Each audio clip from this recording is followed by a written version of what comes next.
Good morning. चलो जो next topic है अपना हेडिंग द एवरेज एटॉमिक मास।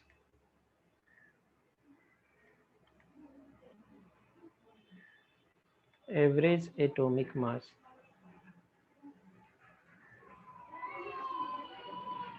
और एवरेज को ही आप एक और टर्म बोलते हो मीन। तो मीन एटॉमिक मास।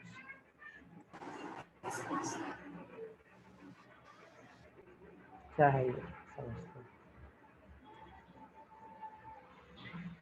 चलो इसका कुछ ऐसा कहानी है, समझो एक बार कि मान लो एक क्लासरूम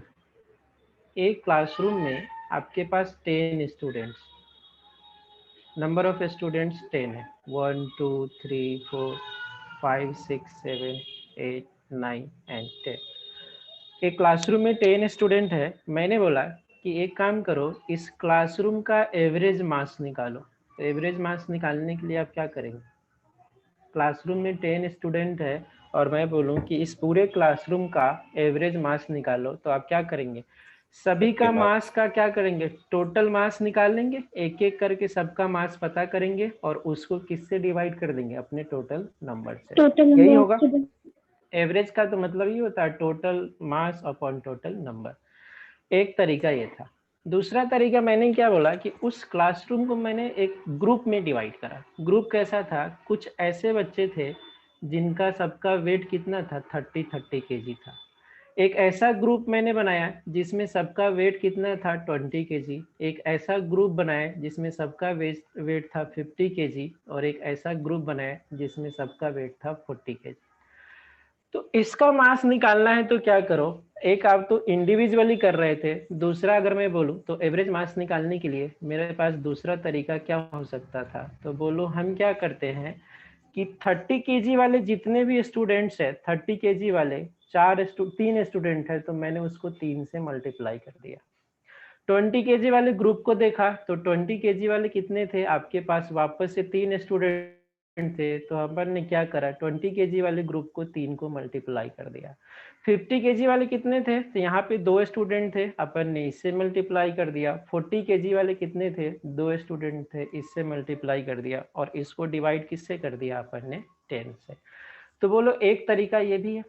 एक तरीका क्या था कि आप इंडिविजुअल सबका मास निकालते थे, सबका सम किया डिवाइडेड बाय टोटल नंबर। दूसरा तरीका मैंने ग्रुप बना दिया कि भैया इस ग्रुप में सारे 30 केजी वाले स्टूडेंट एक साथ बैठ जाओ, 20 केजी वाले एक साथ बैठ जाओ, 40 केजी वाले एक साथ। तो आपके पास थोड़ा सा काम आसानी हुआ कि आप इंडिविजुअल नहीं निकालेंगे, सबका पता है इसका भी 30, इसका भी 30, इसका भी 30, तो आप क्या करते? 30 इंटू 3।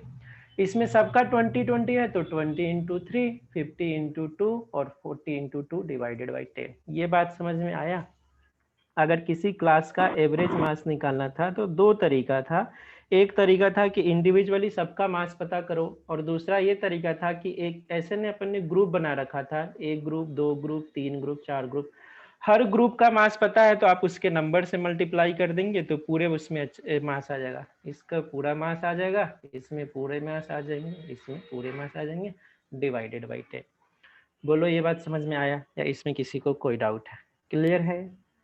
यस सर बोलो। यस सर क्लियर है। अब आप समझो, आप एक टर्म सुने होंगे। आप मान लो जैसे कोई एटम है, तो हम क्या पढ़ते हैं कि जो एटम है ना वो डिफरेंट आइसोटोपिक फॉर्म में रहते हैं। जैसे आप कार्बन की बात करते हैं तो कार्बन के मेन 2 आइसोटोप होते हैं। एक क्या होता है C12, दूसरा क्या होता है आपके पास C14, है ना? तो कार्बन के आइसो, अब मैं बोलूं ये समझना, अगर मैं बोलूं कि ये 30% है और ये आपका 70% है, तो कार्बन का मास निकालो। तो कार्बन का मास निकालने के लिए आप क्या करेंगे? कार्बन का मास निकालने के लिए यही करेंगे। वैसे 12 मास वाले जो है 30, उसको आप क्या करेंगे? उससे मल्टीप्लाई कर देंगे। और जो 14 मास वाले 70 है उसको इससे मल्टीप्लाई कर देंगे और उसको किससे डिवाइड कर देंगे? तो 30 प्लस 70 इज इक्वल टू क्या होगा? 100। तो ये भी एक एवरेज मोलर मास निकालने का तरीका रहा। ये बात समझ में आता है कि अपन ने क्या करा? कार्बन के 2 आइसोटोप थे, एक 12 था, एक 14 था। 12 वाले 30% है, 14 वाले 70% है। इसका एवरेज मास निकालना है तो क्या करता मैं? वही 30 इंटू 12, 70 इंटू 14, दोनों का सम करके डिवाइड कर देंगे अपन टोटल नंबर से, तो ये क्या हो जाएगा, एवरेज मास। बोलो इन दोनों को कनेक्ट कर पा रहे हैं, एक क्लासरूम में स्टूडेंट्स और एवरेज एटॉमिक मास, दोनों क्लियर हो रहा है सभी का? ये बोलो क्लियर हो रहा Yes, है? sir. Yes Yes, sir. अब हम लोग आते हैं यहाँ पे, अब अपन यहाँ पे आते हैं। अब एवरेज एटॉमिक मास वही है, क्या करते हैं हम, इसका आप डेफिनेशन लिखो। डेफिनेशन है average mass of isotopic form of an atom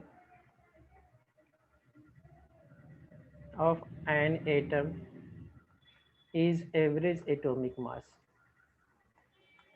is average atomic mass। अब मान लो कि आपके पास बहुत सारे ऐसे एलिमेंट्स है, जैसे मान लो सपोज कोई एलिमेंट है, एन एलिमेंट हैज 3 आइसोटोप्स, ठीक, 3 आइसोटोप को मान लिया, एक 1 है, एक 2 है, एक 3 है, एंड देयर आइसोटोपिक वेट। देखना केमिस्ट्री में वेट और मास दोनों एक ही चीज होता है, आप फिजिक्स में अलग अलग आप बोल सकते हो, बट केमिस्ट्री के लिए वेट लिखा हो मास लिखा, दोनों एक ही चीज रहेगा। Isotopic weights are W1, W2 and W3 and percentage of probability या परसेंटेज अकरेंस बोलो, परसेंटेज अबेंडेंस बोलो, are x1, x2 and x3 respectively। तो मुझे बताओ इसका एवरेज एटॉमिक मास क्या होगा। Then average atomic mass is equal to, आप क्या लिखेंगे, average atomic mass is equal to, बोलो क्या होगा, किसी एलिमेंट के 3, वैसे समझो कोई एलिमेंट है, इसके 3 आइसोटोप है, एक का वेट है W1, दूसरे का वेट W2, तीसरे का वेट W3। इसके बात कर लो ग्रुप कितना है, ये x1 परसेंटेज है, दूसरा x2 परसेंटेज है, तीसरा x3 परसेंटेज है। तो बोलो तो इसका एवरेज एटॉमिक मास का फॉर्मूला क्या हो जाएगा, एवरेज एटॉमिक मास यही लिखेंगे क्या हम? इस ग्रुप वाले के मास को W1 x1, फिर क्या लिखेंगे, इसके मास को एक साथ सम करेंगे W2 x2, फिर क्या लिखेंगे आप, W3 x3 और डिवाइडेड बाय क्या लिखेंगे आप, x1 plus sorry W3 x3 divided by क्या लिखेंगे, x1 plus x2 plus x3। नीचे आपका जनरली 100 ही होता है, तो आपका एवरेज एटॉमिक मास का ये फॉर्मूला निकल करके आया। बताओ ये सभी को क्लियर है या इसमें किसी को कोई डाउट है? फॉर्मूला कैसे डिराइव हुआ, ये सभी को क्लियर है? Yes, sir.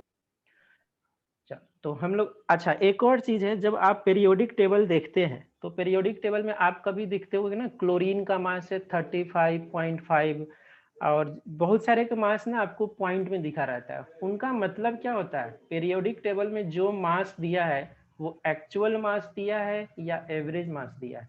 अगर आपसे कोई पूछे कि पीरियोडिक टेबल जो आप पढ़ते हो उसमें मास का टेबल दे रखा है, वो मास कौन सा मास लेते हैं, तो हमेशा हम एवरेज मास लेते हैं। Average mass.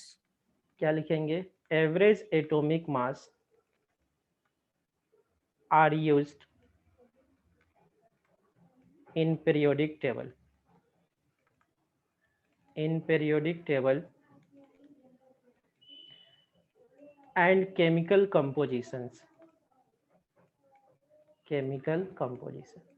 हमेशा एवरेज एटॉमिक मास ही हम लेते हैं, पीरियोडिक टेबल हो या आपका कोई रिएक्शन वगैरह आप लिखते हो, ठीक है। एक दो छोटा सा क्वेश्चन कर लेते हैं, फिर इस पे हम लोग आगे बढ़ेंगे।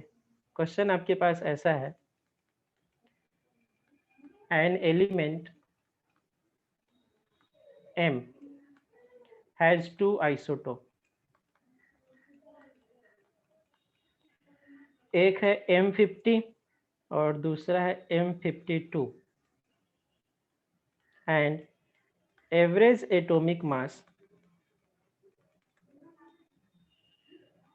of M is 50.4 AMU। आपको बताना है find percentage occurrence of isotopes. मतलब M50 कितना परसेंट है और M52 कितना परसेंट है, ये आपको बताना है एक बार।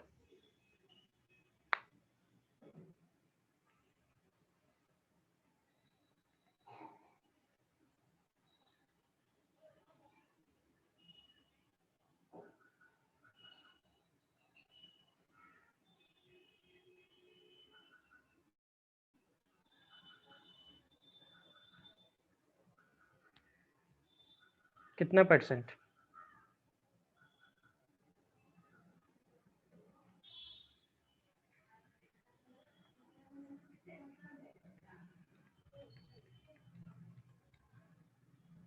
इतना टाइम? Sir, 80-20.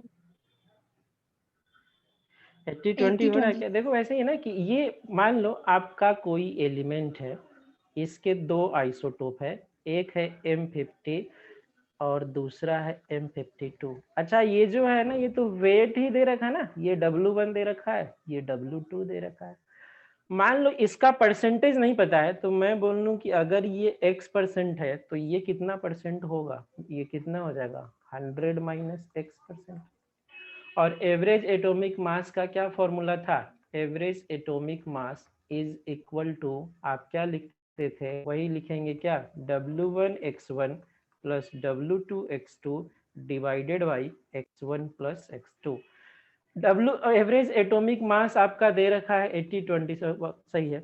आपका कितना दे रखा है, ये 50.4 दे रखा है, और आप यहाँ से W1 आपको पता है 50, यहाँ से x, और यहाँ से W2 कितना है 52, यहाँ से 100 माइनस x, और अपॉन क्या करेंगे, x plus 100 minus x is equal to 100। Solve करो तो आपका यहाँ से वैल्यू आ जाएगा, x का वैल्यू देखो कितना आ रहा है, ये आपका हो जाएगा। बोलो तो कितना आता है, 80-20। तो ठीक है, आपके आंसर क्या रहेंगे, परसेंटेज एक का रहेगा 80%, ये आता है M50 80%, तो आपका M52 कितना आएगा, तो M52 कितना हो जाएगा 100 माइनस 80, मतलब कितना 20%। बोलो बात समझ में आता है या इसमें कोई डाउट है? क्लियर है ये? Yes sir. बोलो। ठीक है, चलो इस पे एक आपके जेई में यस सर। क्वेश्चन आ रखा है। क्वेश्चन क्या था, एक बार ट्राई करना। क्वेश्चन, ये क्वेश्चन आपकी सीट में भी मिलेगा। अब क्वेश्चन देखो एक बार क्या है, average atomic mass of an isotopic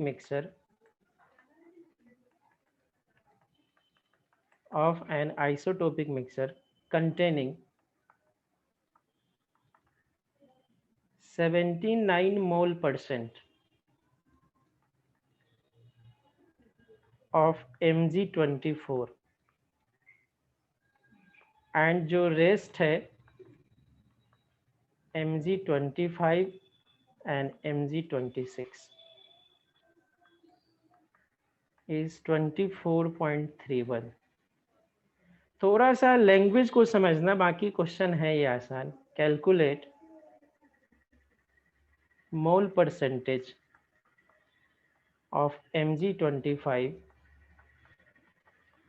in that isotopic mixture।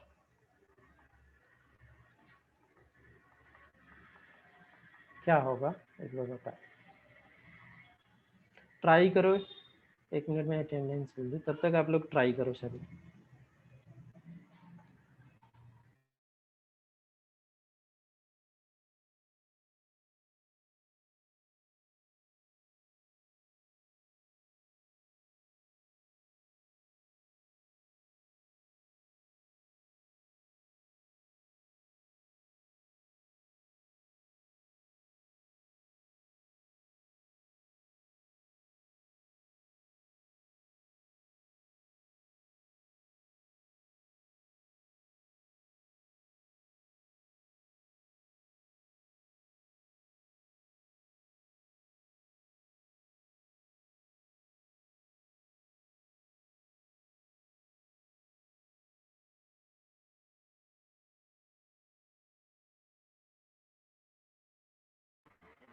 हाँ हाँ, आया आंसर?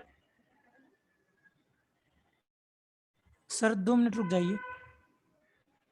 ट्राई करो, आराम से ट्राई करो।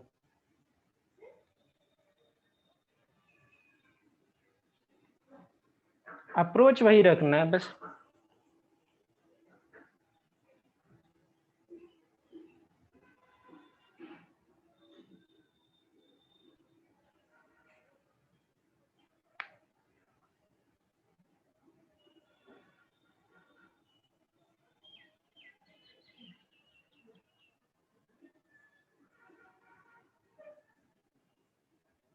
बोलो, क्वेश्चन को ना एक बार वापस से पढ़ो। एक्चुअली ना क्वेश्चन की लैंग्वेज को थोड़ा सा समझना है। अगर आप समझ जाएंगे तो क्वेश्चन हो जाएगा आसान।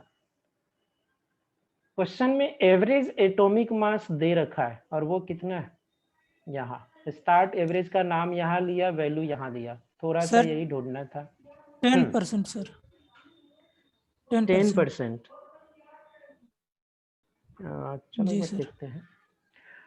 अब देखो उसमें mg सर का 10 दे आ रहा रखा है। है। अगर मैं बोलूँ, ध्यान समझना, 10 आ रहा है। यस चलो सर। देखते हैं, सभी का जी 10 ही सर। आ रहा है क्या? 10 10 ठीक है, बढ़िया। ठीक है, अब आप लोग देखो यहाँ पे mg के कितने आइसोटोप्स है, ध्यान से देखना। mg के 3 आइसोटोप कौन कौन है? एक है Mg24, एक है Mg25 और एक क्या है आपका Mg26। यही है ना, 24 25 26। समझना, इसका परसेंटेज दे रखा है क्या? इसका परसेंटेज अगर मैं बोलूं तो क्या इसका परसेंटेज 79% दे रखा है? देखो एक बार, ये गिवन है आपके पास, है या नहीं है?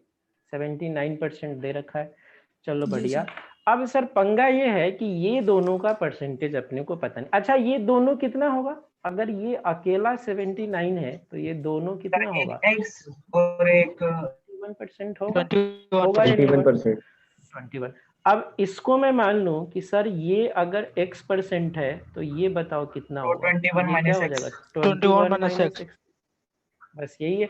अब आपका पिक्चर क्लियर होना चाहिए कि एवरेज एटॉमिक मास क्वेश्चन में तो दे ही रखा है। एवरेज एटॉमिक मास दे रखा है। आपके फॉर्मूला आपके पास क्या है? W1x1 plus W2x2 plus W3x3 divided by x1 plus x2 plus x3। बोलो, क्या एवरेज एटॉमिक मास दे रखा है? एवरेज एटॉमिक मास दे रखा है 24.31, नहीं तो 24.31। W1 देखो ये मास होता है ना, तो ये कितना है? 24 इंटू 79। उसके बाद आप देखो कितना होगा? 25 इंटू एक्स और क्या लिखेंगे? Plus 26 into 21 minus x divided by 100। Solve करते हैं अपन तो x का वैल्यू कितना आता है? अगर आप सोल्व करो तो बताओ x का वैल्यू कितना आ जाता है? देखो, तो सोल्व करने को जो भी आपकी वैल्यू आए एक बार आप कैलकुलेट कर लेंगे तो आपका आंसर यहाँ से ये आ जाएगा। बोलो, ये बात क्लियर है या इसमें कोई डाउट? सभी का क्लियर हुआ? 11 आता है। अच्छा, ये x का वैल्यू आपके आ गया 11। मतलब यहाँ ध्यान से देखो कि परसेंटेज ऑफ Mg25 कितना होगा? परसेंटेज ऑफ 10 फिर कैसे आ रहा था? कैलकुलेशन में गड़बड़ तो नहीं हो रहा था? ये 11% होगा और परसेंटेज ऑफ Mg26 कितना? 21 माइनस एक्स मीन्स आपके कितना हो जाएंगे? 10%। देख लो एक बार, सही है? 11 10 11 10, हाँ सही आ रहा है। बोलो, बात क्लियर है? इस क्वेश्चन में किसी सर को डाउट तो एक बार आप पूछो। देखो, एवरेज एटॉमिक मास का यही अप्रोच है, यही तरीका है। सबसे पहले तो आप अपने दिमाग में एक चीज पिक्चर क्लियर रखना कि sir total mass upon total number, total mole हो सकते हैं। अब मास के लिए आप क्लासरूम वाला कंसेप्ट याद रखना कि ये ग्रुप बना दिया मैंने, टोटल को मल्टीप्लाई किया दूसरे ग्रुप को, फिर ऐसे करके एवरेज एटॉमिक मास आपके निकल जाएंगे। बोलो, सभी को क्लियर है या किसी को कोई डाउट है? आगे बढ़े अपन। यस। क्लियर है। Yes sir. Yes sir.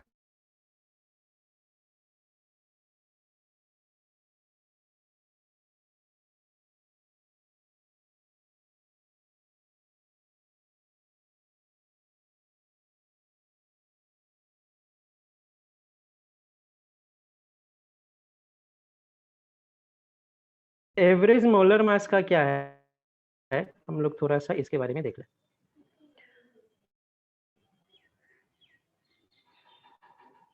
मोल परसेंटेज का मतलब है परसेंटेज अवेंडेंस। यहाँ अगर जैसे बोलते हो ना कि कितना, मोल परसेंटेज का मतलब है परसेंटेज अवेंडेंस, कितना परसेंट वो है। आप इस मोल परसेंट को नाम से मत घबराना, ये नंबर परसेंटेज भी हो सकते हैं, कोई दिक्कत नहीं है। परसेंटेज का सिर्फ मतलब आपको समझ में आना चाहिए कि कितना परसेंट वो अवेंडेंस हो रखा है, परसेंटेज ऑकरेंस। मोल परसेंट स्पेशली यहाँ पे कुछ कंफ्यूज नहीं करना चाहिए अपने को। क्लियर है? स्क्रीन दिख रहा है सभी को? Yes, sir. Yes. Yes, sir. Yes, sir. अब यहाँ देखते हैं, अब दूसरा कंसेप्ट है आपके पास।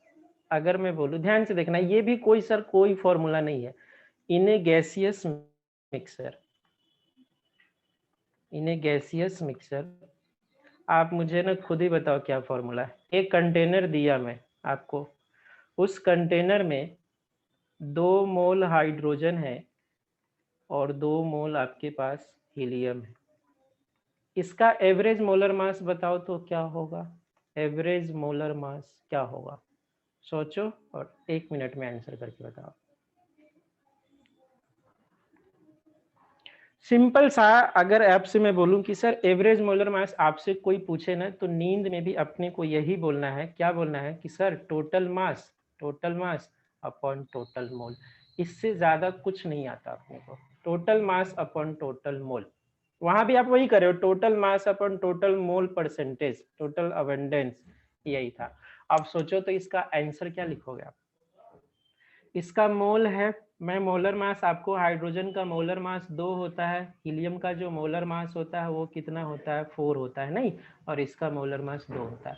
अब आपसे मैं बोलूं कि इस कंटेनर में टोटल मास क्या है, तो आप तो यही लिखोगे ना, mass due to hydrogen plus mass due to helium. Hydrogen के कारण टोटल मास कितना होगा? अगर आपको मोल पता है, मास निकालना है, तो क्या करेंगे? 2 इंटू मोलर मास।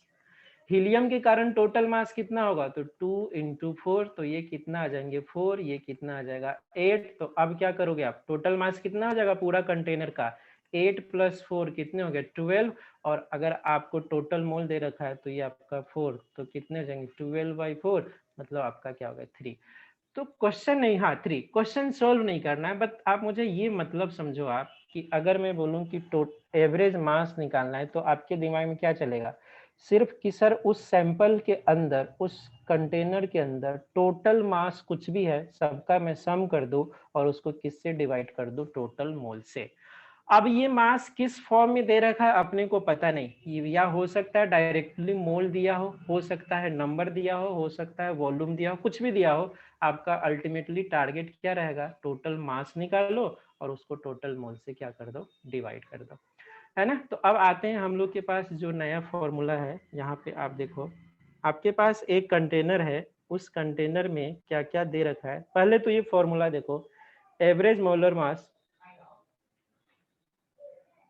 मोलर मास को ही एवरेज मॉलिक्यूलर मास भी मिलेगा आपको, इज इक्वल टू, ध्यान से देखना, total mass of gaseous mixture, total mass of gaseous mixture divided by total number of moles of gaseous mixture,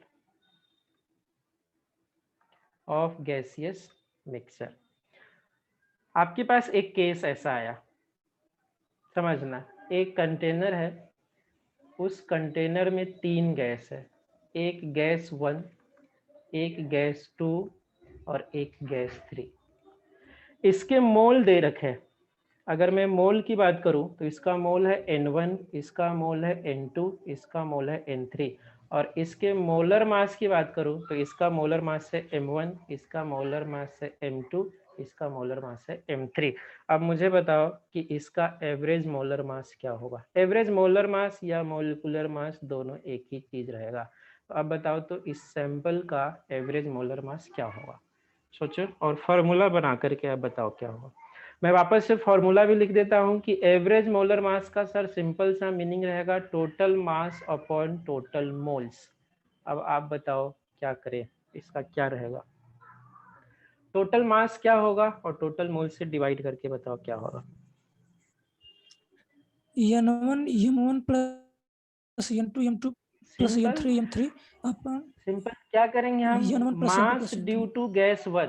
तो मोल पता है, मोलर मास पता है, तो आप क्या करते, गैस वन का मास होगा M1N1, गैस टू का मास क्या होगा M2N2, गैस थ्री का मास क्या होगा M3N3। मोल पता है मोलर मास से, तो मास कर ही सकते थे हम। तो फाइनली जो आंसर आपका आना है, जो फॉर्मूला आना है जिसको आप फॉर्मूला बोले, M1N1 plus M2N2 plus M3N3 divided by क्या रहेगा N1 plus N2 plus N3। बोलो ये बात समझ में आता है या इसमें किसी को कोई डाउट। M1N1 बिल्कुल सबके सही है, यही करना है अपने को। अब देखो वापस से मैं बोलूं कि सर आप फॉर्मूला मत रटना, आपके दिमाग में ये आना चाहिए एवरेज मोलर मास का मतलब total mass upon total moles. Mass किसी भी फॉर्मेट में दे सकता है आपको, मोल किसी भी फॉर्मेट में दे सकता है आपको, इन चीज दोनों को ढूंढना है।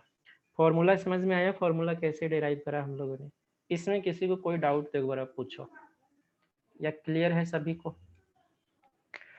मोल पता है, मोलर मास पता है, तो मास आप निकाल ही सकते हैं इंडिविजुअली। सबका मास मैंने निकाल लिया, सम कर दिया और उसको डिवाइड किससे कर दिया, आप उसके डिवाइड कर दे टोटल नंबर ऑफ मोल से। बता दो इसमें कोई डाउट किसी को, फटाफट बता दो। No sir. नहीं, चलो तो आपके कुछ क्वेश्चन है, डाउट था क्या। Calculate average molar mass of sample containing, पहला केस है equal mass of hydrogen in CH4 और दूसरा केस है equal moles of hydrogen in CH4। दो केस है, दोनों केस का आप एक बार थोड़ा सा दिमाग लगाओ और आंसर करते हैं हम लोग। देखो फॉर्मूला पे बहुत ज्यादा फोकस करने का जरूरत नहीं है, हम लोग सिर्फ कंसेप्ट पे फोकस करें, फॉर्मूला आप खुद बना लोगे पेपर में भी।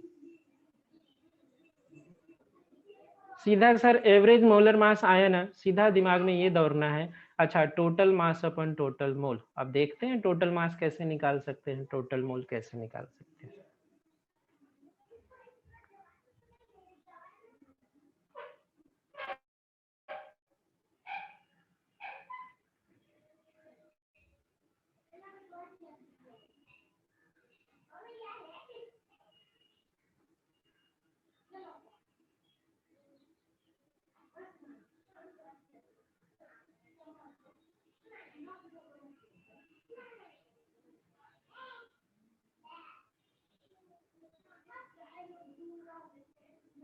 कितना,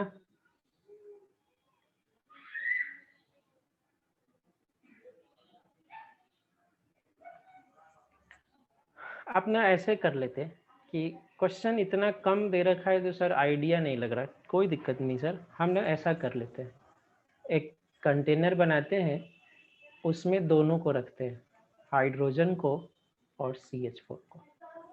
क्वेश्चन में बोला है कि दोनों का वेट बराबर है सर, मतलब मैं मान लूं कि इसका वेट W है तो इसका वेट भी क्या होगा W है। आपको क्या चाहिए, देखो चाहिए क्या मुझे, एवरेज मोलर मास। एवरेज मोलर मास में मुझे तो चाहिए टोटल मास, टोटल मास, और उसको किससे डिवाइड करना था, टोटल मोल से। अब टोटल मास तो सर दे रखा बट मोल नहीं दे रखा, लेकिन मैं बोलूं कि सर मोल भी तो आप निकाल ही सकते हो। मोल कैसे निकालेंगे हम, मोल के लिए क्या करोगे, वेट दे रखा है तो इसके मोलर मास से डिवाइड, इसका वेट दे रखा है इसके मोलर मास से डिवाइड। क्या कर सकते थे अपन ये, या इसमें कोई दिक्कत। yes, तो आपके पास फाइनली जो आंसर आएगा वो आंसर क्या आएगा, W plus W divided by क्या लिखेंगे, W/2 प्लस W/16, यही होगा sir, या 4. इसमें कोई दिक्कत हुआ। हाँ तो इसको आप सोल्व कर ले, कितना आ जाएगा, ये आपका हो जाएगा 2W और यहाँ से कितना हो जाएगा, ये 16 अगर आप यहाँ ले लेते हैं तो 4 हो जाएगा क्या, 8 प्लस 9W हो जाएंगे क्या, 8 प्लस 1W चलो W से W ये कैंसिल हो गए। देख लो एक बार कितना एवरेज मोलर मास आपसे आ रहा है। सेकेंड वाले केस का कैसे सोल्व करें? सेकेंड वाले केस का कैसे सोल्व करें? यहाँ तो मोल दे रखा है, अब तो थोड़ा काम और आसान दिख रहा है। अपने पास है हाइड्रोजन, दूसरा है अपने पास CH4, मोल्स दे रखा है। मोल्स मान लो ये N1 है, तो ये भी N1 है। क्वेश्चन ने बोला बराबर मोल है, तो मास क्या निकालोगे? मास निकालने के लिए 2N और इसका मास निकालने के लिए 16N, तो एवरेज मोलर मास क्या होगा? तो average molar mass is equal to, हम क्या करें, टोटल मास, इस फॉर्मूला को कभी नहीं छोड़ना है, total mass upon total mole. Total mass कितना है? टोटल मास है आपके पास 2N प्लस 16N और टोटल मोल्स कितना होगा? 2N। इसको सोल्व करें तो आपका आंसर कितना आ जाएगा? ये तो 9 आ जाएगा। बोलो ये बात क्लियर हुआ या इसमें किसी को कोई डाउट है? एवरेज एटॉमिक मास, एवरेज मोलर मास में किसी को कोई डाउट है? एटॉमिक मास हमेशा एटम्स का रहेगा, वो आइसोटोपिक फॉर्म का रहेगा। मोलर मास की बात करते हैं तो वो हमेशा गैसियस मिक्सचर का रहेगा। ये बात क्लियर या इसमें किसी को कोई डाउट? तो ये क्वेश्चन एक बार फिर से समझा दीजिए सर। क्वेश्चन अब समझो। Yes, sir. क्वेश्चन ने क्या बोला, समझो वापस समझो। क्वेश्चन ने बोला कि एवरेज मोलर मास निकालो अगर एक ऐसा सैंपल है जिसमें हाइड्रोजन और CH4 दोनों तो है और दोनों का मास बराबर है। मतलब ये मान लो ये W ग्राम है तो ये भी कितना ग्राम होगा? W ग्राम होगा। ये क्वेश्चन समझ में इतना आया कि एक सैंपल में हाइड्रोजन, इसमें इन से मतलब मत समझना, ये हुआ कि हाइड्रोजन और मीथेन गैस सैंपल में है और दोनों इक्वल वेट है। मतलब मैं मान लिया कि इसका वेट अगर W है तो इसका वेट भी क्या होगा? W ही होगा। ये वेट समझ में आया? अब अपने को फॉर्मूला में रिक्वायरमेंट क्या है? रिक्वायरमेंट है total mass upon total moles. Mass तो आप निकाल लेंगे W प्लस W, मोल निकालने के लिए क्या करेंगे? तो मोल निकालने के लिए आप कौन सा फॉर्मूला लगाते हैं? मोल निकालने के लिए यही फॉर्मूला लगाते हैं, मास अपॉन मोलर मास। इसका मास पता है W, मोलर मास हाइड्रोजन का कितना होता है? 2। इसका मास पता है W, इसका मोलर मास क्या होता है? 16। आप दोनों के मोल पता चल गए तो मोल को यहाँ पे आप क्या कर दो? ऐड कर दो, तो ये आ जाएगा। बोलो अब क्लियर हुआ? दूसरा केस कैसा है कि हाइड्रोजन और मीथेन है, अब वो दोनों मोल बराबर है, ये भी N मोल है तो ये भी N मोल है। मोल अगर आपको पता है तो मास निकालने के लिए क्या करते हो? मास निकालने के लिए हम करते हैं मोल इंटू मोलर मास। मोल है N, हाइड्रोजन का मोलर मास होता है 2, इसका मोल है N, मोलर मास होता है 16। तो आपके पास मोल तो पता था ही, आपने टोटल मास पता कर लिया, डिवाइड कर दिया तो आपके आंसर आ गए ये। बोलो अब क्लियर हुआ या अब भी कोई डाउट है? क्लियर हुआ? हाँ, मतलब ऐसा है ना कि सैंपल में हाइड्रोजन और मीथेन है, एक केस में दोनों का मास बराबर था, एक केस में दोनों का मोल बराबर था। आप मास अपने मन से मान ले कुछ भी, दोनों को बराबर कर दे। क्लियर हुआ? Yes, sir. बोलो। एक और Yes, sir. क्वेश्चन है, CO and CO2 are mixed in molar ratio of 3:2. Find average molar mass या molecular mass of gaseous mixture. Gaseous mixture, बताओ क्या होगा एवरेज मॉलिक्यूलर मास का?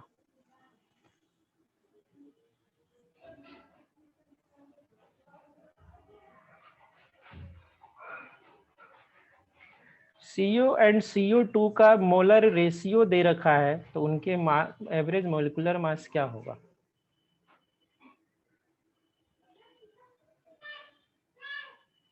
मोलर रेशियो मतलब मोल ही दे रखे हैं। ये आपका कितना दे रखा है? ये CO है, ये CO2 है, इसके मोल की बात करो तो ये मोल दे रखा है 3, ये मोल दे रखा है 2। आपको एवरेज मॉलिक्यूलर मास निकालने के लिए क्या चाहिए होता है? तो एवरेज मॉलिक्यूलर मास निकालने के लिए क्या चाहिए मुझे चाहिए सर टोटल मास अपॉन क्या चाहिए? Total moles. अब आप बताओ क्या करेंगे? Total mass upon total moles. आपको मोल पता है, मास निकाल सकते हो क्या? मास निकालने के लिए हम क्या करते हैं? मोल इंटू मोलर मास। इसका मोल 3 है, कार्बन मोनोऑक्साइड का मोलर मास कितना होगा? कार्बन मोनोऑक्साइड का मोलर मास 28 होता है। इसका मोल 2 दे रखा है और इसका मोलर मास 44 होता है। तो आप टोटल मास निकालना चाह रहे हैं तो क्या होगा? या आप ऐसे लिख दो N1W1, तो यहाँ क्या लिखेंगे? N1 3 है, W1 28 है, N2 W2, N2 ये है और ये आपका कितना है, सॉरी ये 44 है, और यहाँ से डिवाइड कर दे, टोटल मोल कितना है 3 + 2, तो आपके आंसर आ जाएंगे 20.4। अच्छा कितना आ रहा है ये? 28 × 3 + 44 × 2 डिवाइडेड बाई कितना आ रहा है? तो ये मेरे ख्याल से आ जाए 172 डिवाइडेड बाई 5, तो 30 समथिंग आना चाहिए आंसर। हाँ 34 पॉइंट ये आना चाहिए। हाँ सही आ रहा है। कितना आ रहा है? 34.4 यही आ रहा है क्या? देखो एक बार। Yes, sir. अच्छा एक चीज ध्यान से समझना आप, कभी कभी क्वेश्चन में क्या होता है कि आपको ना डायरेक्टली आंसर नहीं दिया है, अब उसमें क्या है आपको ना एक आइडिया लगाना होता है। अब देखो जो भी एवरेज मोलर मास है ना, वो हमेशा इनके मोलर मास और इनके मोलर मास के बीच में होगा। मतलब जो एवरेज मोलर मास होता है गैसियस मिक्सर आपने लिया ना, उसकी जो मिनिमम मोलर मास है उससे ज्यादा रहेगा और जो मैक्सिमम मोलर मास है उससे कम रहेगा। एवरेज मोलर मास हमेशा बीच में रहेगा। अगर मिनिमम से कम आ रहा है तो भी आपका आंसर गलत है, मैक्सिमम से ज्यादा आ रहा है तो भी आपका आंसर गलत है। आपको हमेशा क्या आना चाहिए? बीच में आना चाहिए। मैक्सिमम मिनिमम मतलब क्या? जो सबसे कम मोलर मास वाले हैं उससे ज्यादा आना चाहिए, जो ज्यादा मोलर मास वाले हैं उससे कम आना चाहिए। एवरेज मोलर मास हमेशा इन दोनों के बीच में रहता है। आपको इस टाइप के क्वेश्चंस कहीं मिले, डायरेक्टली एवरेज मोलर मास नहीं दिया हो, मान लो कि क्वेश्चन सोल्व दे रखा, ऑप्शन दे रखा है, तो आप बस ऑप्शन से ही पता कर सकते हैं कि अगर एवरेज मोलर मास दोनों के बीच में आ रहा है तो वही आपका आंसर है। वहां पे आप सोल्व करने जाने से बच सकते थे, क्योंकि देखो ना इसका 28 है, इसका 44 है और आपका आंसर कितना रहा है 34.4। मतलब ये क्या है? 28 से ज्यादा है और किससे? 44 से कम है। हमेशा एवरेज मोलर मास आपको इसी रेंज में दिखते हैं, मिनिमम से ज्यादा, मैक्सिमम से कम। तो बोलो ये बात क्लियर है? अब मुझे बताओ एवरेज एटॉमिक मास, एवरेज मोलर मास में किसी को कोई डाउट है या सभी का क्लियर है? No, sir. डाउट है तो एक बार वापस से पूछ लो फटाफट से। क्लियर क्लियर है। है सभी का? Yes sir. क्लियर है? तो चलो अब हम लोग नेक्स्ट कंसेप्ट की तरफ बढ़े। तो नेक्स्ट कंसेप्ट है आपका डेंसिटी। देखो डेंसिटी सबको पता होता है कि सर डेंसिटी क्या है। यहाँ पे आपको इसी डेंसिटी में एक दो नया नाम दिखेगा आपको। एक तो हम लिखते हैं एब्सोल्यूट डेंसिटी और दूसरा आप लिखते हैं रिलेटिव डेंसिटी।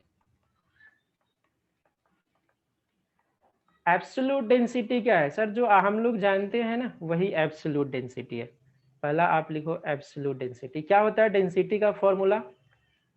एब्सोल्यूट डेंसिटी तो आप यही लिखते हैं mass upon volume, mass upon volume, यही होता है क्या? बोलो। और इसका यूनिट क्या होगा? इसका यूनिट होता है ग्राम पर ml। ये अपन ने किसके लिए बात करा? तो इसका वापस से मैं लिखूं कि फॉर सॉलिड और लिक्विड के लिए तो यही रहेगा, सॉलिड और लिक्विड की एब्सोल्यूट डेंसिटी यही रहेगा आपका मास अपॉन वॉल्यूम, और उसका जो यूनिट होगा वो यूनिट होगा ग्राम पर ml। लेकिन गैस का अगर एब्सोल्यूट डेंसिटी की बात करो, सेकेंड पॉइंट फॉर गैस, तो एब्सोल्यूट डेंसिटी यहाँ क्या होगा? एब्सोल्यूट डेंसिटी ये होगा आपका molar mass divide by molar volume at STP। ठीक है, तो यहाँ से आपका क्या रहेगा? मोलर मास, और इसको किससे डिवाइड करेंगे? 22.4 लीटर से। बात वही है कि एक मोल का मास और एक मोल का वॉल्यूम, तो मास अपॉन वॉल्यूम हो रहा है, और इसका अगर आप करेंगे तो डेंसिटी ही निकल के आने वाला है। अच्छा एक और चीज है आपके दिमाग में कि अरे सर यहाँ आप 22.4 लीटर क्यों लिए? जरूरी थोड़ी है ना कि वो आइडियल गैस ही होगा। क्वेश्चन में अभी तक आइडियल और रियल गैस नहीं पढ़े हो तो जब जो भी गैस मिला, और इन जनरल अगर क्वेश्चन में सीधा गैस ही दिया रहता है ना तो हम उसको आइडियल गैस मान करके ही सॉल्व करते हैं। ठीक है, चलो दूसरा जो है रिलेटिव डेंसिटी। रिलेटिव का तो मतलब समझ में आता ही है कि किसी के रेफरेंस में हम बात करते हैं रिलेटिव डेंसिटी, और उसको आप लिखे RD। क्या करें अपन एक बार बताओ। वही है ना कि अगर आपका मास किसी दूसरे के रेफरेंस में बताना है तो क्या करोगे, जिसको भी अपन ने रेफरेंस लिया है उससे क्या कर देंगे, डिवाइड कर देंगे। तो सबसे पहले बताओ कि कोई भी रिलेटिव टर्म का कोई यूनिट होता है क्या? अगर मैं एक चीज आपसे मैं बोलूं, वो सर नहीं है। पहले तो No, आप sir. क्या होगा, Ratio. It is the density of substance, किसी सब्सटेंस का with respect to other substance. Simple सा फंडा है। और रिलेटिव डेंसिटी हमेशा हमेशा क्या रहेगा, यूनिटलेस रहेगा। इट इज यूनिटलेस, कहीं आपको इसका यूनिट नहीं दिखेगा। अब बात करते हैं सर सॉलिड और लिक्विड के लिए। फॉर सॉलिड और लिक्विड रिलेटिव डेंसिटी का वही फॉर्मूला रहेगा। रिलेटिव डेंसिटी आप क्या लिखेंगे, density of substance 1 divided by density of substance 2। अब सॉलिड और लिक्विड के लिए अपन क्या करते हैं, देखना एक बार कि when relative density of substance is calculated with respect to density of water। अच्छा बताओ डेंसिटी ऑफ वाटर क्या होता है? 1000 density of water eight 1 4 gram degree per ml। Celsius 0.996. It is called, हाँ इट इज कॉल्ड, इसको हम क्या बोलते हैं, स्पेसिफिक ग्रेविटी। अब सर इस टर्म को ना बड़ी ध्यान से रखना। कभी क्वेश्चन में अपने को दिख जाता है ना स्पेसिफिक ग्रेविटी तो हम खो जाते हैं फिजिक्स में, यार ये फिजिक्स का कहाँ से आया। लेकिन स्पेसिफिक ग्रेविटी है क्या, अपना रिलेटिव डेंसिटी। और अगर मैं बोलूं कि स्पेसिफिक ग्रेविटी का क्या फॉर्मूला है सर, तो स्पेसिफिक ग्रेविटी का क्या फॉर्मूला होगा बताओ। हमने क्या बात करा, ये रिलेटिव डेंसिटी ही है, बट उस केस में जो सेकेंड मास है, सेकेंड जो रेफरेंस है वो आपका क्या है, पानी का density.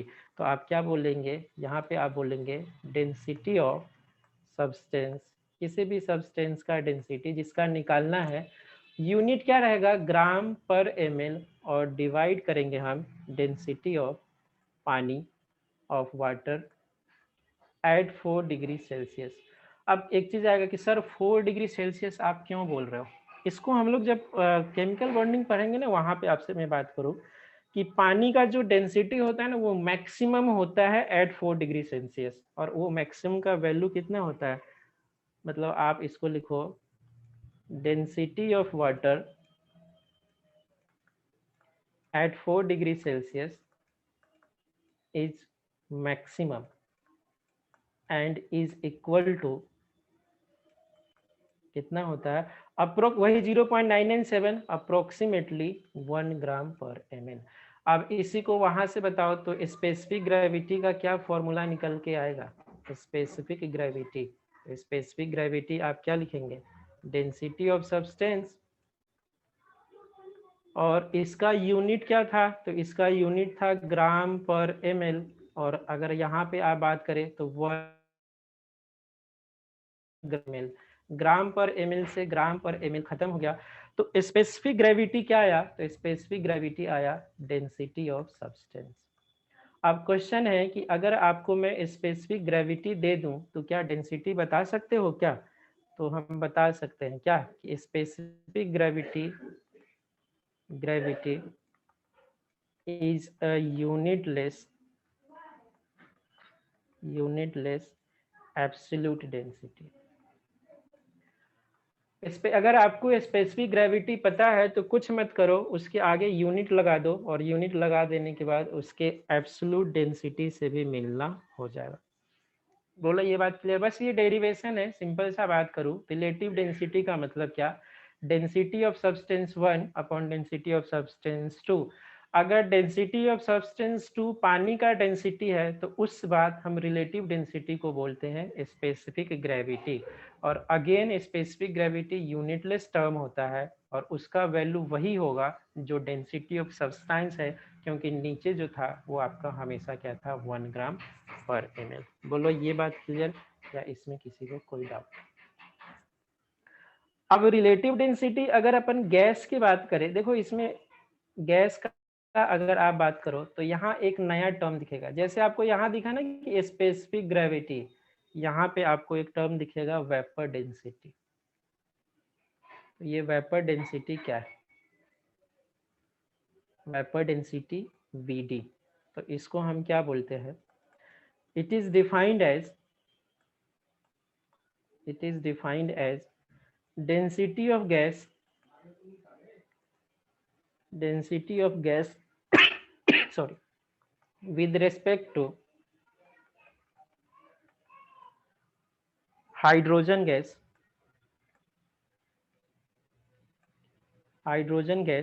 at same temperature and pressure,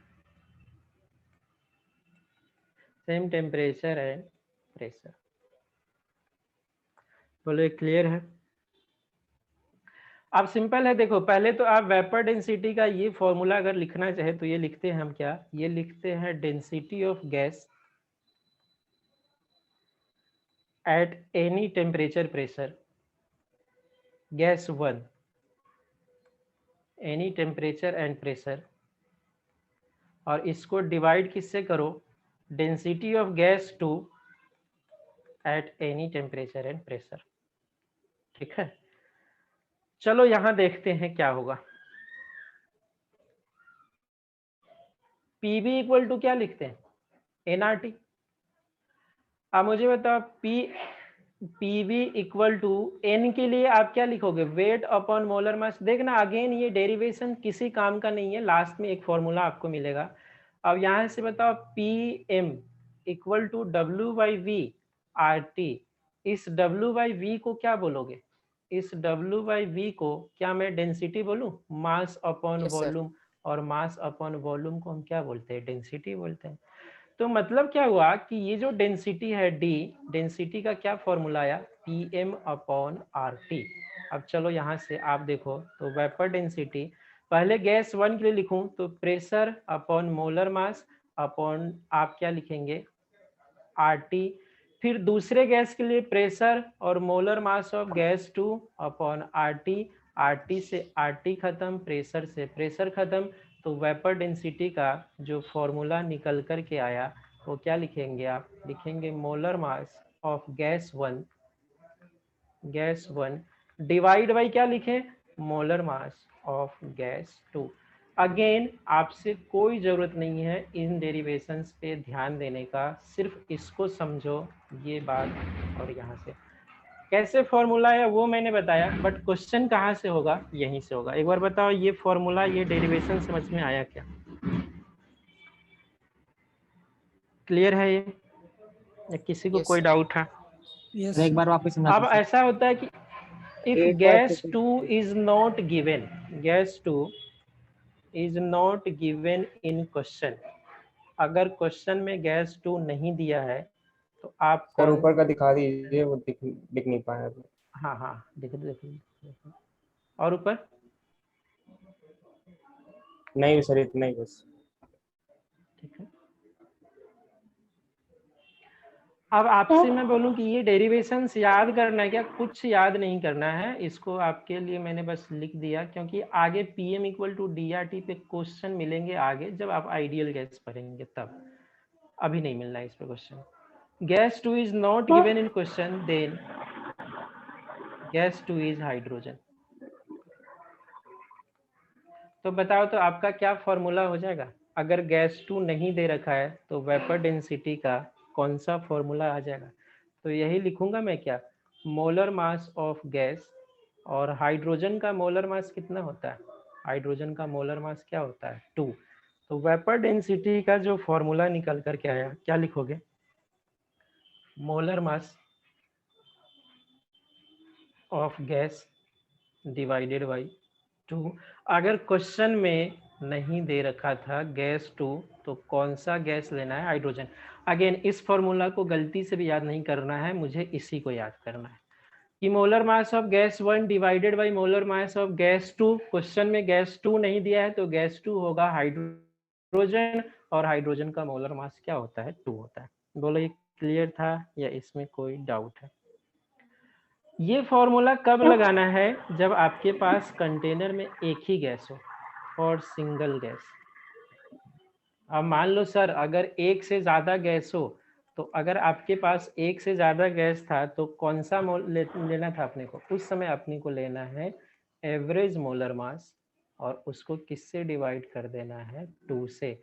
ये कब लेना है? जब सैंपल में फॉर मिक्सचर ऑफ गैसेस एक से ज्यादा गैस हो, तो वहां आप एक एक गैस का मोलर मास नहीं लेंगे, पूरे गैस का एवरेज ले लेंगे और उसको 2 से डिवाइड कर देंगे फॉर मिक्सचर ऑफ गैसेस। मतलब सर सिंपल सा फंडा, वेपर डेंसिटी ही आपके लिए इंपॉर्टेंट होता है, और आपका फॉर्मूला क्या रहेगा? Molar mass of gas 1 upon molar mass of gas 2। अगर गैस 2 नहीं दे रखा तब गैस 2 हाइड्रोजन लेना है और उसका मोलर मास 2 होगा। अगर सैंपल में मोर देन 1 गैसेज है तो मोलर मास के जगह पे आपको एवरेज मोलर मास लेना है, और एवरेज मोलर मास का वही फॉर्मूला W1N1 वाले फॉर्मूला लगा देना। सर सर क्वेश्चन कैसा आता है इसमें? हाँ सर अभी तो आपने बोला कि अगर दो गैस दी रहेंगी तो molar mass of gas 1 upon molar mass of gas 2 करना है, हम्म। और अभी आप कह रहे हैं कि अगर दो सुनो सुनो, रहेंगी तो एवरेज निकाल।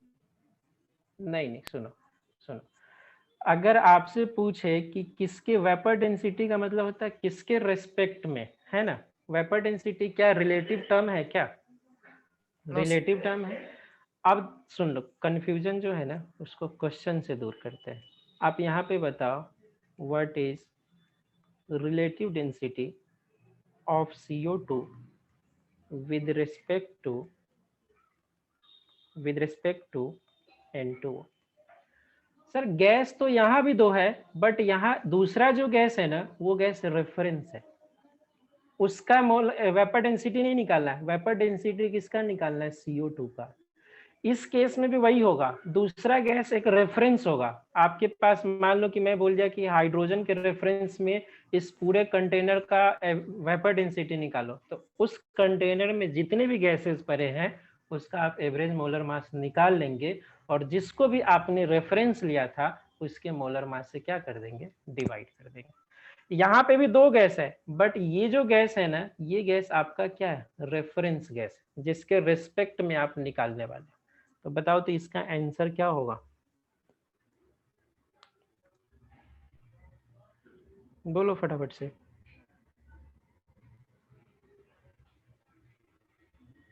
रिलेटिव डेंसिटी निकालना है अपने को।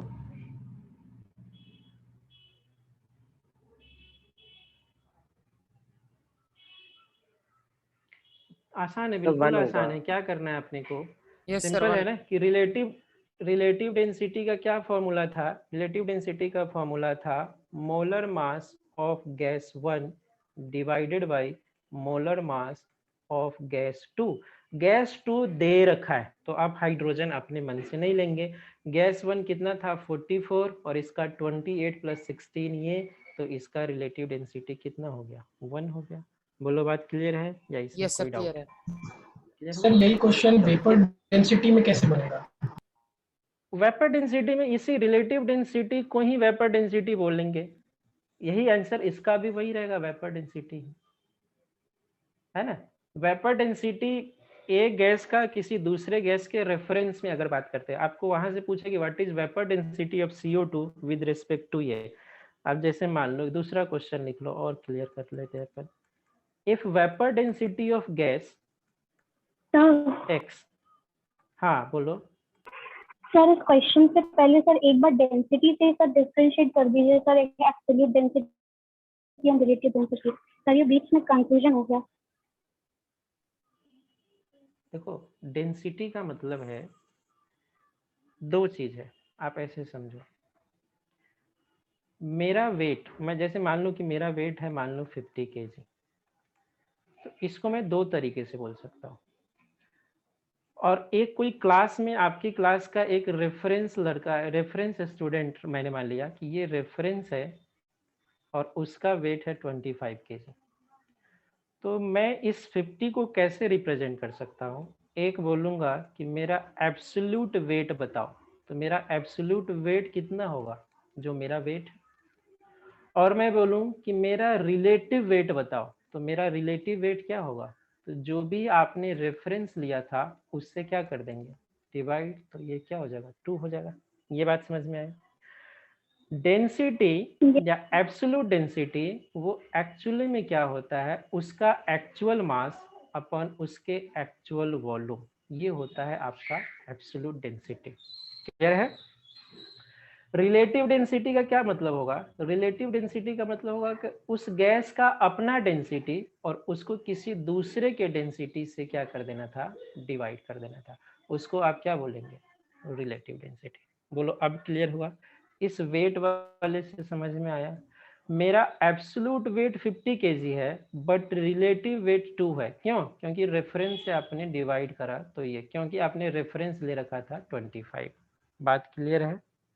डेंसिटी का भी वही, एब्सोल्यूट डेंसिटी मतलब उसका ओरिजिनल मास, ओरिजिनल वॉल्यूम, और रिलेटिव डेंसिटी उसका डेंसिटी विद रिस्पेक्ट टू किसी दूसरे का डेंसिटी।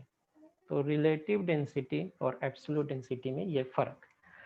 अब गैस है, गैस की रिलेटिव डेंसिटी को आप वेपर डेंसिटी बोलते हैं, और हम लोगों ने अभी सोल्व किया कि जो डेंसिटी का गैस के लिए क्या होता है PM upon RT, same temperature pressure पे सभी कैंसिल हो जाते हैं, तो बचता क्या है molar mass of gas 1 upon molar mass of gas 2, तो यही क्या होगा आपका वेपर डेंसिटी या रिलेटिव डेंसिटी। बोलो अब क्लियर हुआ या अभी डाउट? क्लियर होगा?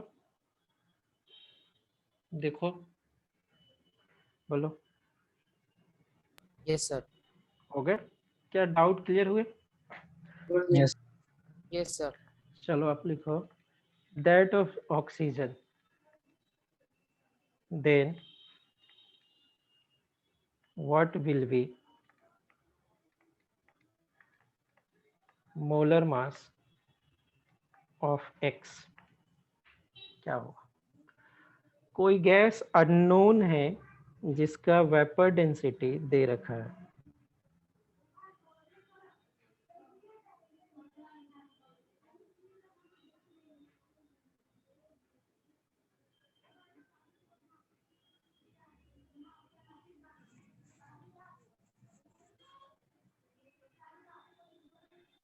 वन 128 128 सही आंसर है बिल्कुल। Yes sir 128। सही आंसर है बिल्कुल। क्या करते, क्वेश्चन को पढ़ो और क्वेश्चन से देखो क्या है। सभी कह रहे हैं क्या, सभी ट्राई करो। हाँ 128 आ रहे हैं। क्वेश्चन ने क्या बोला कि vapour density of gas X is equal to 4 times into vapor density of क्या O2। वेपर डेंसिटी का क्या formula sir? Molar mass of gas X, कोई दूसरा रेफरेंस नहीं दिया, मतलब आपका रेफरेंस रहा होगा hydrogen, is equal to 4 into molar mass of O2 divide by 2। इस 2 से ये 2 कैंसिल हो गए, आपका कितना आया 4, और मोलर मास ऑफ ऑक्सीजन कितना था ये, तो बताओ कितना 120 ग्राम आएगा। आसान था, सबके आने चाहिए थे 120 120, बिल्कुल सभी के आ रहे हैं। बोलो क्लियर हुआ या इसमें कोई डाउट? सर ग्राम में आ गया एएमयू में। सबको क्लियर है? अब देखो क्वेश्चन है कि वेपर डेंसिटी आपसे पूछ रहा है मोलर मास। मोलर मास हमेशा किस में लिखना होगा? ग्राम में लिखना होगा। अगर एटॉमिक मास पूछता है तो अपन क्या कर दे, उसको एम में चेंज कर देते। हम यहाँ पे अच्छा, वैसे सर। लेते क्या है, मोलर मास ही लेते। क्लियर है यहाँ तक? बता दो। Yes sir, yes sir. तो बताओ डेंसिटी वाले क्वेश्चन में किसी को कोई डाउट है तो एक बार फटाफट से आप बता दो, या सभी को क्लियर हुआ? क्लियर है सर। डेंसिटी में किसी को कोई doubt? No sir. No sir. Sir clear है? सर या एक दो और क्वेश्चन स्पेसिफिक करें? ग्रेविटी हाँ बोलो। सर स्पेसिफिक ग्रेविटी सर एक बार आप बता दीजिए। चलिए आपको मैंने एक क्वेश्चन कराता हूँ स्पेसिफिक ग्रेविटी पे, सर क्वेश्चन से ज्यादा एब्सोल्यूट समझ में आता। डेंसिटी में सर चलो उसके ये क्वेश्चन से एक बार क्वेश्चन कर लो, समझ में आया नहीं आया तो फिर बात करना।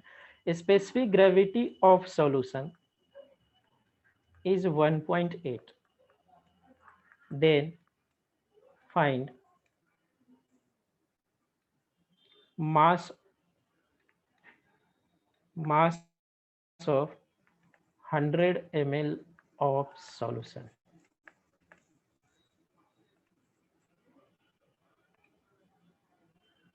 ट्राई करो, आसान है।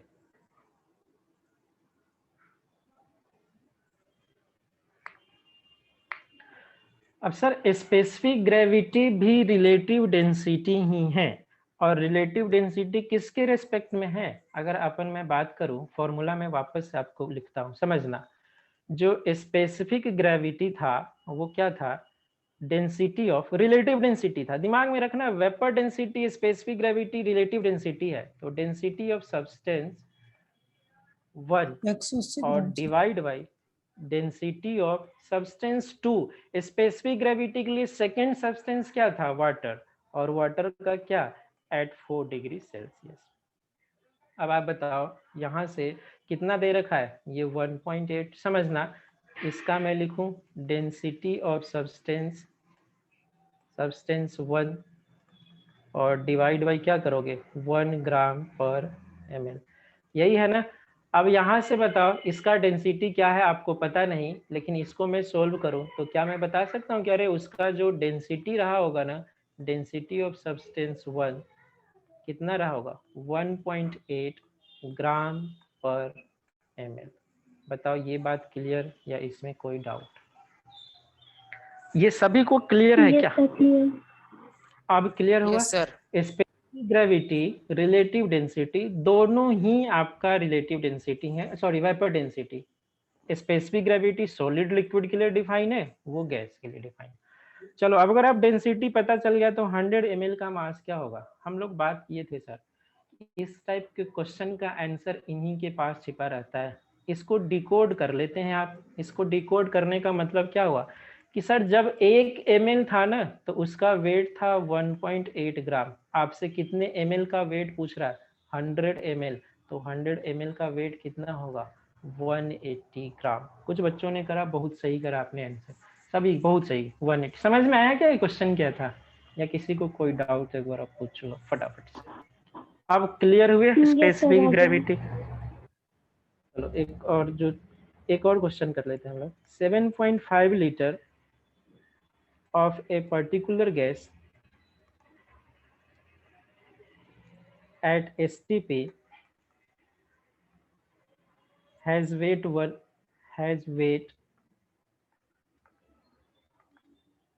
16 gram. What is vapor density? What is vapor density? 7.5 litre. Again ये भी उम्मीद करूंगा सभी आप लोग सही बताओगे। अब मोल के क्वेश्चंस में ना सर फॉर्मूला के पीछे मत भागना, थोड़ा सा लॉजिकल अप्रोच रखना कि कैसे अप्रोच करें इसको।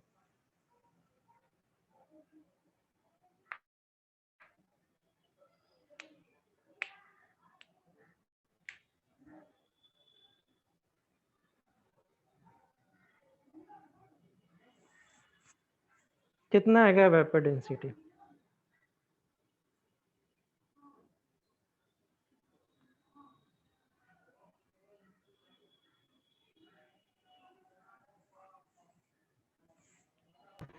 सर 2.6। कितना कितना?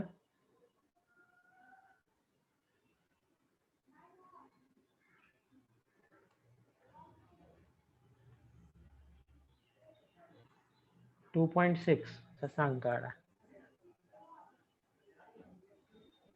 16.15 तुषार का है, मतलब 15 तुषार का 1 पॉइंट समथिंग आ रहा है। और ट्राई करो।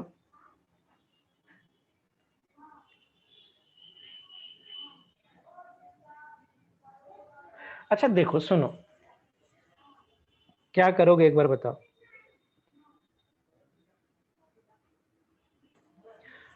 आप ना करते क्या कि अरे सर वेपर डेंसिटी पूछ रहा है ना, तो इनडायरेक्टली ये भाई साहब आपसे पूछना चाह रहे हैं कि मोलर मास बताओ, मोलर मास। और मोलर मास निकालने के लिए ये डेटा दे रखा है, तो हम कैसे सोल्व करें। इस डेटा से मोलर मास निकाल लोगे क्या? आसानी से निकाल लेंगे क्या? हम ये बोल सकते हैं कि जब 7.5 लीटर वॉल्यूम है तो मास कितना है? 16 ग्राम। 1 लीटर वॉल्यूम रहेगा तो मास कितना रहेगा? 16/7.5 आपका। तो अगर मैं बोलूं 22.4 लीटर, इसका मतलब क्या था कि वॉल्यूम ऑफ 1 मोल। इसका कितना मास होगा? तो इसका मास होगा 16/7.5 इंटू 22.4। और एक मोल के मास को आप क्या बोलते हो? जो एक मोल का मास होगा उसी मास को आप मोलर मास बोलते हो क्या? एक बात बोलो, मोलर मास बोलेंगे क्या? तो जब मोलर मास पता चल गया तो वेपर डेंसिटी के लिए क्या करते थे? मोलर मास डिवाइडेड बाई 2, कितना? 16/7.5 इंटू 22.4 डिवाइडेड बाई 2। इसको सोल्व कर लो आप और आपके आंसर आ जाने। क्वेश्चन समझ में आता है या इसमें किसी को कोई डाउट? 23-24 के अप्रोक्स आंसर आना चाहिए। ये क्वेश्चन समझ में आया? सर फिर से बता दीजिए। क्वेश्चन देखो देखो, इस टाइप के क्वेश्चन है, जब भी आपके फॉर्मूला बेस्ड क्वेश्चन नहीं होते हैं ना, तो वो रियल में आपको लॉजिकली सोचना है और वहीं से मेन कंसेप्ट आपके डेवलप होते हैं। फॉर्मूला से तो कोई भी क्वेश्चन सॉल्व हो जाता है अपना। यहाँ से देखो, जब वॉल्यूम इतना है तो मास कितना था? 16 ग्राम। यही तो दे रखा है, particular gas at STP has weight इतना। ये बात समझ में आया? जब 7.5 लीटर वॉल्यूम है तो मास 16 ग्राम। अब अगर 1 लीटर वॉल्यूम होगा तो ये 22.4 लीटर होगा, तो इतना मास होगा। अब आपके पास दिमाग में आया कि यार ये कहाँ से आ गया? 22.4 लीटर को आप क्यों बोल रहे हो? अब ये ना एक इनडायरेक्टली अप्रोच की तरह बताता है। 22.4 लीटर का मतलब है आप बात कर रहे हो 1 मोल का। तो 1 मोल का मास अगर पता चल गया तो वही मास को हम क्या बोलते हैं? क्या मोलर मास बोलते हैं क्या? 1 मोल के मास को मोलर मास। बोलो ये बात क्लियर हुआ? यहाँ तक समझ में आता है या नहीं बताओ, वापस से बता दो, क्लियर हुआ? कि यस सर सर। इसको आपने क्यों लिया? इसको लेने का मतलब ये था कि वेपर डेंसिटी में मुझे मोलर मास का जरूरत था। मोलर मास आप ढूंढ के रह जाओ, क्वेश्चन में नहीं मिलने वाला, आपको इसी से सोल्व करना पड़ेगा। जब 7.5 था तो 16 ग्राम था, 22.4 लीटर होगा तो ये। और ये जो वॉल्यूम है, ये वॉल्यूम कितना होता है? 1 मोल का। 1 मोल का वॉल्यूम पता, 1 मोल का मास पता, और मास ऑफ 1 मोल को ही आप क्या बोलते हो? Molar mass. तो जब मोलर मास पता चल गया तो वेपर डेंसिटी के लिए क्या फॉर्मूला था? Molar mass divided by 2। बोलो बात क्लियर हुआ या इसमें किसी को कोई डाउट है? सभी को क्लियर हुआ? सर यस बोलो। यस हाँ क्लियर। चलो तो डेंसिटी वाले क्वेश्चन में किसी को कोई डाउट है या सभी का क्लियर है? वेपर डेंसिटी, रिलेटिव डेंसिटी, ये सारी चीज क्लियर है? चलो तो अब हम लोग आते हैं नेक्स्ट टॉपिक की तरफ, वो है आपका परसेंटेज कंपोजिशन। परसेंटेज कंपोजिशन ज्यादातर हम लोग यहाँ पे मास परसेंटेज की ही बात करेंगे of any element in compound. किसी कंपाउंड में कोई एलिमेंट कितना परसेंट है उसको आप कैसे निकालोगे? इसका फॉर्मूला है परसेंटेज ऑफ एनी एलिमेंट। इसका हम क्या लिखेंगे? मास ऑफ एलिमेंट या mass of element divide by mass of compound into 100। अब सुनो एक बार, क्वेश्चन आपके पास दूं और मैं बोलूं कि calculate percentage of carbon in CO2। CO2 में कार्बन के कितने परसेंट है? CO2 में, बड़ी आसान क्वेश्चन है। Calculate percentage of carbon in CO2।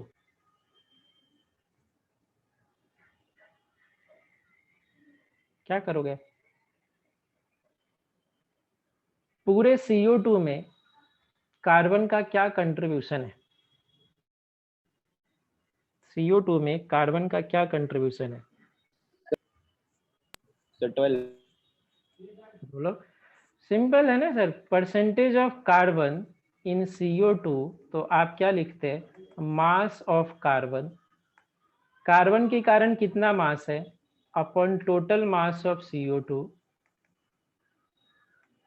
Into 100। तो बताओ इसमें कार्बन का क्या कंट्रीब्यूशन है? 12 का ही कंट्रीब्यूशन है ना, तो आप क्या लिखते हैं? 12 टोटल है 44 इंटू 100। तो बताओ कितना आया? तो इसको आप करेंगे तो कितना रहता है? 27। यहाँ से देख लें तो कितना यस आता है। सर। अब वही मैं बोलूं कि 27 परसेंटेज point. ऑफ O2, हाँ percentage of O2 in CO2, तो एक तो सिंपल फंडा ये रहा कि सर 100 में से माइनस कर दो।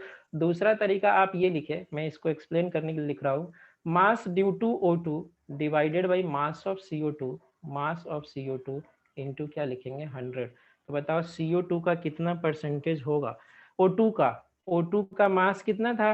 O2 के कारण जो मास था वो 32 डिवाइड बाई 44 इंटू क्या रहेगा? 100। बोलो ये बात क्लियर है या इसमें किसी को कोई डाउट है? क्लियर है क्या? Yes. Yes sir. बिल्कुल आसान था, इसमें कुछ था नहीं। अब हम लोग, एक क्वेश्चन है आपके पास, कंसेप्ट ही है, यहाँ लिखो आप हेडिंग, कंसेप्ट ऑफ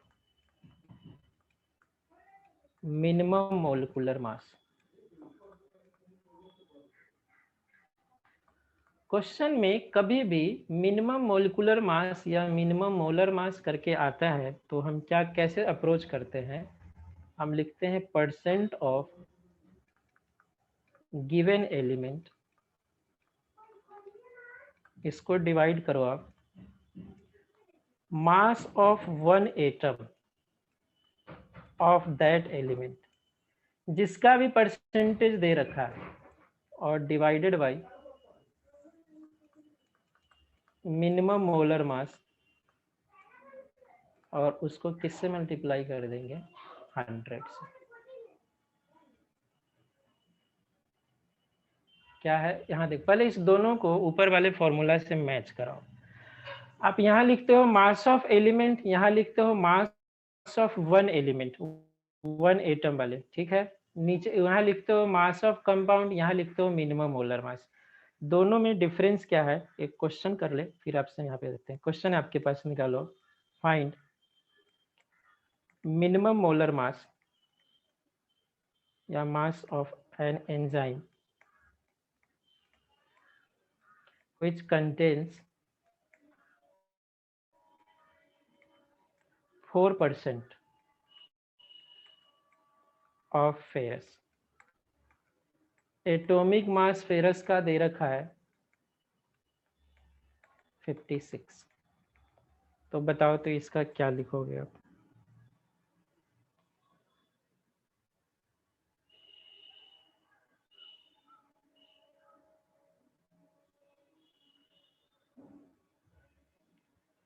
कभी भी क्वेश्चन में अगर मिनिमम मास या मिनिमम मोलर मास की बात आए तो आप क्या करो, जिसका भी परसेंटेज दे रखा है उसके एक एटम का मास अपॉन मोलर मास से डिवाइड करें इंटू 100। तो यहाँ जो भी मास आएगा वो मिनिमम मोलर मास आएगा।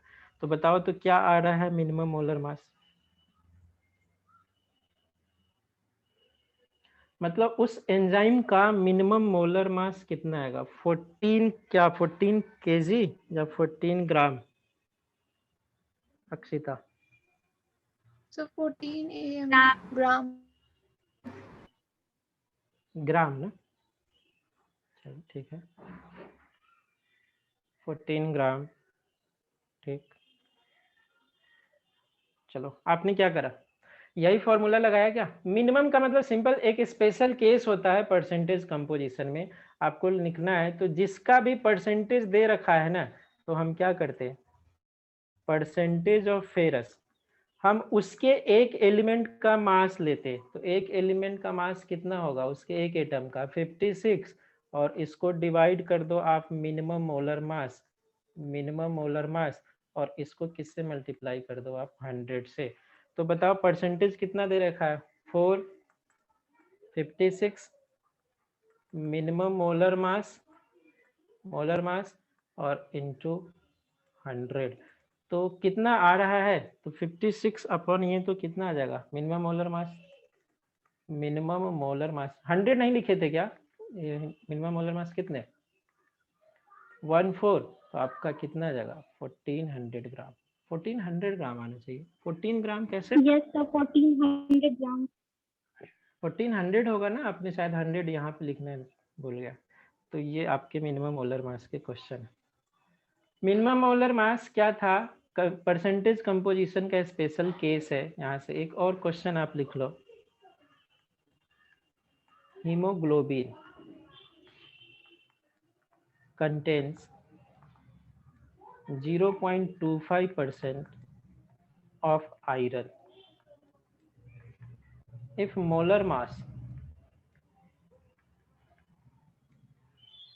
of hemoglobin is 89600, then calculate number of ferrous atom present in present per molecule of hemoglobin.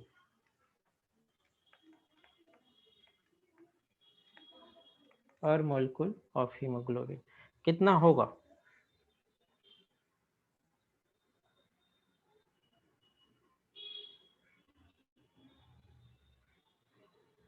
Try करो। यहाँ मिनिमम वैसा कुछ नहीं दे रखा, नॉर्मल परसेंटेज का ये क्वेश्चन है। जब मिनिमम का क्वेश्चन हो तो आपके पास एक स्पेशल केस है, क्या करना है, उसका एक element divide by molar mass, but यहाँ मिनिमम कहीं भी मेंशन नहीं है, तो आपके पास नॉर्मल परसेंटेज का क्वेश्चन है। आप इसको दो तरीके से सोल्व कर सकते हो, आप बताओ कि आप कौन सा तरीका एक बार अप्रोच करते हो, एक बार ट्राई करो तो कितना आ रहा है, wait of ferrous, number of ferrous क्या आ रहा है।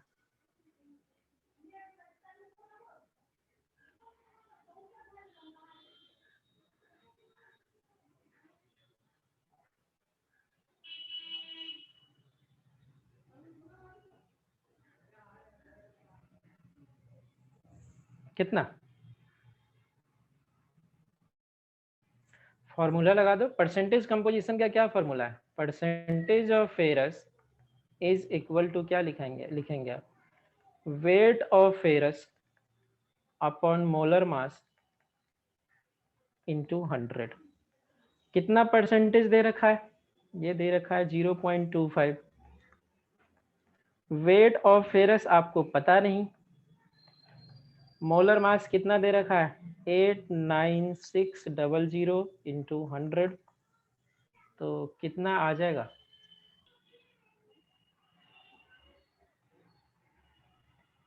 बोलो। यहाँ से वेट ऑफ फेरस निकल करके आया, वेट ऑफ फेरस जो आया वो कितना आया 224 ग्राम।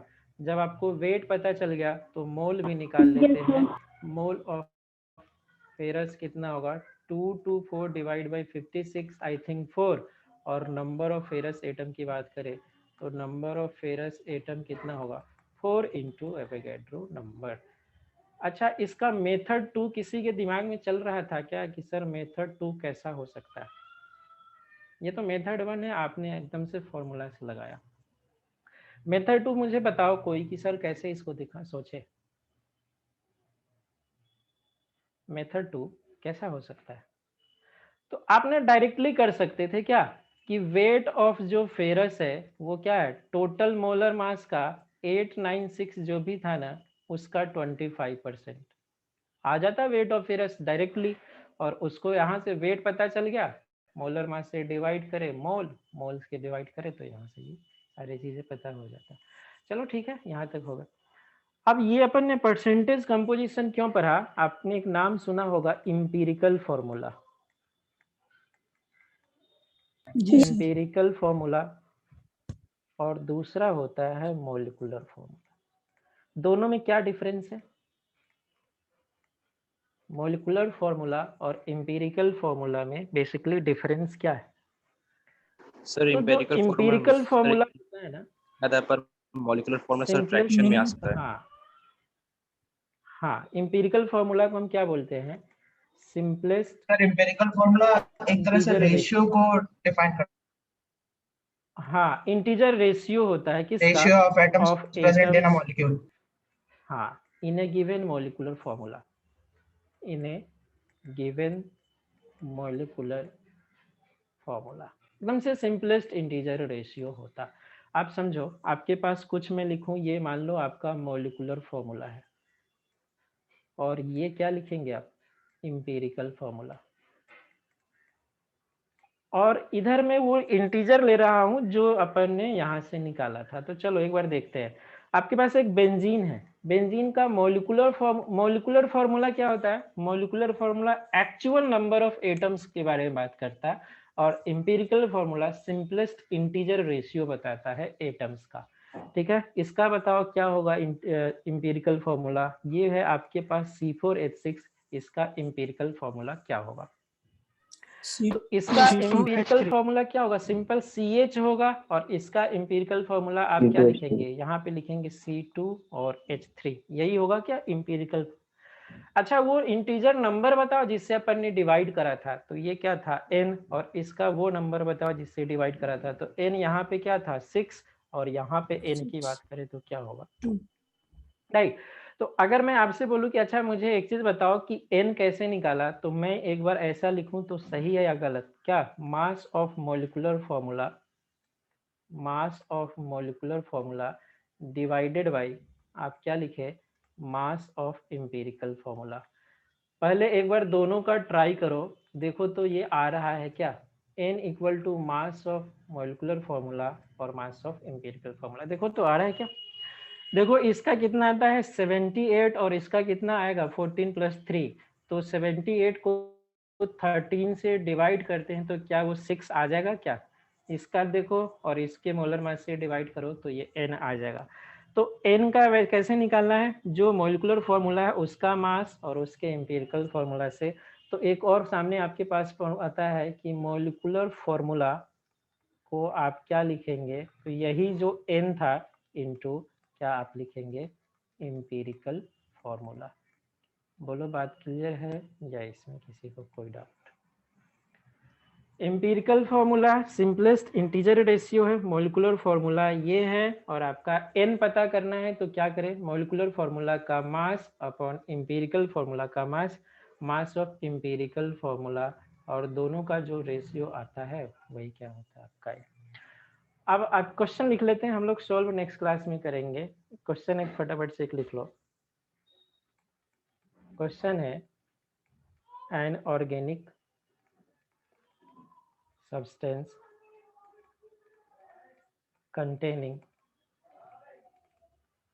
carbon, hydrogen, oxygen given in following percentage composition.